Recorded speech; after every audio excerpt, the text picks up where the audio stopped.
Oh, yeah, wrongin'. Today's Ranty llox. It's very interesting indeed. The Russell Brand baptism. Is that sitting comfortably with you? Now, call me a cynical old tart. Adrian, you're a cynical old tart. It's almost like a PR release, public relations release. There's no background whatsoever. There was no one, from what I could see and from what I've learned through the press and through Russell Brand's video channels, there was nobody from a church, a Christian denominated church, officiating. But surely, if you were baptised, you can't just go, right, lads, shall we go for a swim in the Thames? And then, look at all these turds floating around in the Thames. I thought this was a clean river. Right, come on, lads, baptise me, dunk me, and then I'm baptised. There was no rewriting of a press release. It feels like no authenticity. And as a good Christian man, I love a good Christian story. Some people can get around convictions for good works done. Do you know the mafia guy, Michael Francesi? Now, he's either just about to come into this country or he's in this country on a speaking tour. He ran the New York fuel tax scam, earning tens of millions of dollars. But he gets into the UK. How does he do that? Well, I think because he's now a proponent of Christianity and teaching people how to turn their lives around, he's allowed into the UK where we wouldn't normally grant a visa in such circumstances. But it's the Christian good works done. And he's doing very, very good work within Christianity and teaching people how to turn their lives around. Has Russell Brand been offered a film role in America? So he needs to become suddenly a Christian and be baptised. We shall wait and see, because he's bound. If he does get some work in America, and he's not been charged with anything. He's not been convicted of anything. So why would he want to turn his life around by becoming a Christian? Freudian slip, Adrian. Becoming a Christian. We shall have to wait and see. And as I say to you, a lot of these stories, you always benefit with a bit of hindsight. You go, oh, did that happen? Oh, look at that. Oh, my word, that's what it was all about. So let's just wait and see. For me, personally, in my view, no authenticity to it. Bear Grylls maybe in his blonde-haired mate Joe with a nice tat on his back, but nobody from a church officiating.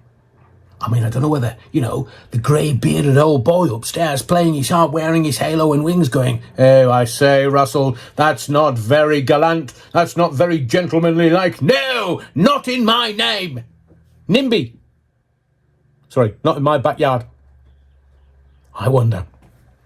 I'm afraid it's very sad to see, but I'm going to sort of balance this out by saying that yet another stabbing to death on the streets of London today.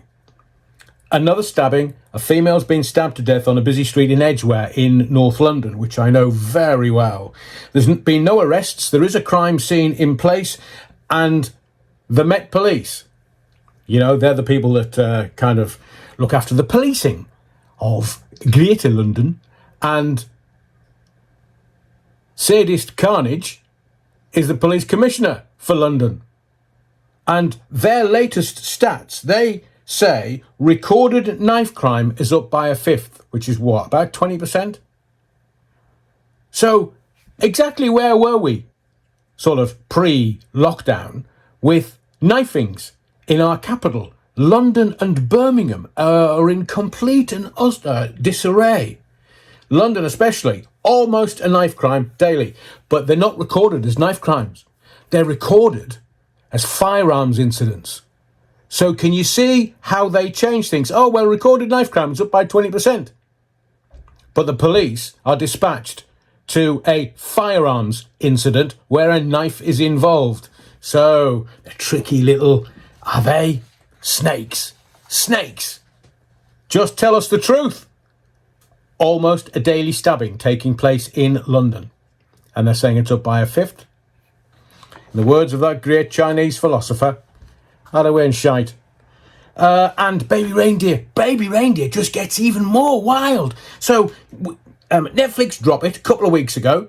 Everybody watches it and goes, oh! I go to the Hawley Arms, which seemingly the heart, the pub where Donny worked in Baby Reindeer, is based upon. So the Hawley Arms is actually the heart in Baby Reindeer. And now Piers Morgan is going to interview Fiona Harvey, who some say, and she's denying that it's her, that the whole Baby Reindeer Fang stalker story is based on her. And she's like, no, it's not me.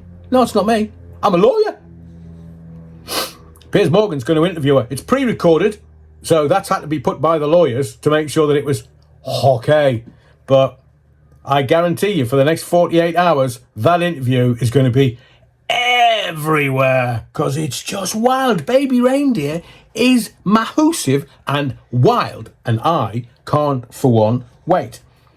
So, just a little ranty llox today. My name's Adrian Allen. Don't forget that I'm on X at Adrian Allen if you want to go over there. And I'll keep you updated on some stuff that is going on in the background, as well as the videos on YouTube. Thank you for your likes. Don't forget, please keep smashing them. And make sure you're subscribed. We have more videos coming. I am going to give you, not necessarily an education, but I'm going to give you a couple of videos over the weekend and into early next week, because you need to see them. Who am I talking about? Well, deep dives on Alex Belfield, deep dives on, it's not Where's Wally, it's What's Happened to Wally. And also, I've worked out the Hugh Edwards shtick. They're coming soon. Most of all, thank you for your indulgence by watching these videos. And whatever you do, make sure you subscribe for the next video. And don't forget the Scattenberg.